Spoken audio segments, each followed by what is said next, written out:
full detailed breakdown. Okay. So when I was in high school, man, I had my crew, man. We was always playing on the Xbox, man. Xbox 360. I don't care what nobody on the PS4 have to say about the Xbox, man. Xbox, I'm gonna be an Xbox fanboy till I die. So we was on the Xbox mobbing, playing Halo 3, Modern Warfare 2, and we was just plotting. We was like, man, we need to be big, bro. We need to be bigger than what we is right now. So we was like, how we gonna do that? And I was like, bro, let's just make a group, the FIJI boys, right? We're gonna be the FIJI boys, and that's gonna be our whole little shtick. They gonna think that's all we do is drink FIJI water. I was like, nah, I know that's how people gonna think, cause I already come to school with FIJI on. Yeah, now you gotta have FIJI. Yeah, I'm gonna play with that shtick some more. I'm gonna be like, okay, I'm gonna play into what they think I'm gonna be. Yeah, but it's gonna be a whole lot more. So I have all my boys name themselves the FIJI boy and stuff. FIJI boy, shout out to my boy FIJI boy Izzy, FIJI boy Don, FIJI boy Kai. There's a lot more other FIJI boys we got. Nah, man, them my boys, bro, they was rocking behind me. So after that, I told them a little bit about it, but I didn't really tell them in full detail. But I was gonna come out with a clothing line, and my first drop was gonna be the FIJI boy hats, man. Mm-hmm. Dang, I should have brought it with me. But granted, that was my first ever hat I did, right? And them junks sold out, bro. The first one was like Forest Green. Shout out to Katara down there at Clark Atlanta University, man. She was like my first model, like my real deal model that was modeling my stuff. Just going hard with the brand for me and all that. And just to put in short what FIJI boy really means, when I was making the brand, I was like, when you think of FIJI, you're gonna think of the water. Yeah. That's a high quality water. Of course. The other thing that a lot of people think about FIJI is the actual island, and I want that to be represented in the clothing and how I feel, and then how you feel when you're rocking the clothing as well. And now I take it a step further with my name, FIJI boy DLO, of living that lifestyle of being a quality life and chasing my dreams. Brilliant. Listen, that sounds good. So how did you? First of all, when you first started DJing, how was that? When I first started DJing, man, it was rough. I ain't gonna hold you. It was rough. Looking back on it now, I love going through it, but back then I thought it was rough.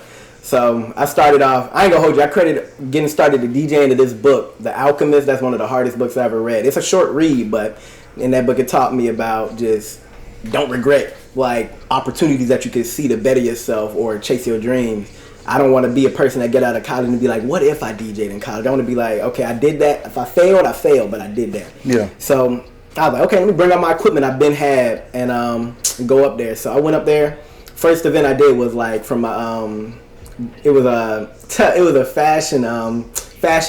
fashion club practice, right? So we got this group at our school called J-Woo Fashion Society. Mm-hmm. And every Thursday they did like practice, like all the models would be out there walking like on a runway type stuff. So I was like, man, you know what, let me DJ for them, get them in that mode like they walking on the stage. So I'd come out there and do that. And then my boys, they was like, dang, you actually nice at this job. I was like, yeah, I told you I'm a DJ. They was like, oh, shoot. Well, what you doing this Saturday? I was like, nothing. I already knew that. My boy Mark, he didn't want to put me on, but he come through, we're going to do a house party, right? So we did the house parties. He was rocking it. My first party, I went crazy. I ain't gonna hold you, bro. Everybody came up to me. They was like, this is your first time DJing? I was like, yeah, bro. They was like, bro, you need to rock with that. How long you been DJing before you even did that party, though? Man, unofficially, I was doing it since middle school. I started dang, I done forgot the grades in middle school. What, 7th grade? 6, 7, 8? I was 7th grade DJing. I was about the 7th grade DJing, right? And shout out to 3-6 Mafia, man. That's how I figured out what DJs were, Juicy J and DJ Paul. Mm-hmm. So I started DJing, and I was just only DJing like weird music, like 3-6 Mafia, Plies, all that stuff that people really, really listen to like that. So I'd be DJing that on my YouTube channel, and that would be doing a couple views and stuff, like 1,000 here and there. I deleted that YouTube channel, so you can't find it. Man. I don't know why I deleted it. But my music mixing was so boo-boo back then, so I just didn't have that confidence going into high school, like I could be like that DJ, because I was playing music that was completely different to what other people were listening to, and I didn't want to have to conform to that. But then once I got older and got into college, my freshman year of college, I was listening to how these other DJs DJ, and I was like, bruh, they listen to dang near the same stuff I'm listening to. If not, I know more music that's gonna rock. Yeah. And I was like, man, I'm gonna be a DJ sophomore year, so I was like, shoot, I'm gonna put my head to it and I'm gonna go for it. I'm gonna be in the clubs. I'm gonna do it. So I got a question. You ever brought a wrong genre to the party? Brought the wrong genre to the party? Yeah. It was one party. I ain't even gonna hold you. It was one. It was a Kappa party. Now, not the Kappas you think, right? It's the white Kappas, man. I don't want to say the wrong name. Yeah, it's a fraternity though. Kappa Alpha Psi. Yeah. No, Kappa Sig. That's their name. I'm tripping. Excuse me, Kappa Sig. That was them. So they was at my school. They wanted me to come out. They knew I was a good DJ, so I came out there. And it was different because I ain't never DJ'd an event like that, right? I had to bring a whole new kind of like style to the environment. It was like country music, and you know, their music was hitting. I ain't even gonna hold you. After listening to it, it was slapping. Yeah. But it was just hard. It was like, it was different than what I usually mix. So it was like I had to try and learn on the fly right then and there how to mix it together. And that's about really the only event I had to bring the wrong. So, you got tired of playing the country and switched over real quick or something? Yeah. It was weird. I was playing some hip hop stuff, but then I had to survey the environment. And they ain't moving to that. Yeah.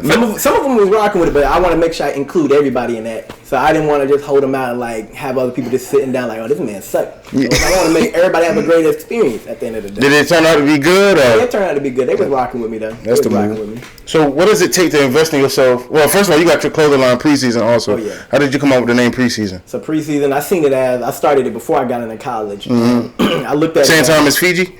Yeah, same time. That's really the name just developed itself because it was the name FIJI Boy was just a collection name. I didn't want that to be like the brand name, but people automatically, because the brand was just so strong, they just automatically assumed that was the brand name of the clothing. But it was Preseason. Preseason just means it was just a foundation. I seen Preseason as me before I graduate out of college. Like, it's the preseason before I get into the real world and start doing my real things with my clothing designs. And it was heavily influenced through basketball, but I just see it as a foundation, really. Like, that's where I'm taking it now. Like, it's going to be the foundational piece for everybody's style and where they can go to, like, to get their clothes. So what does it, first of all, you're a DJ? Yes, sir. Church man, yes, college graduate. Yes, sir. And that's a DJ already? Your clothing line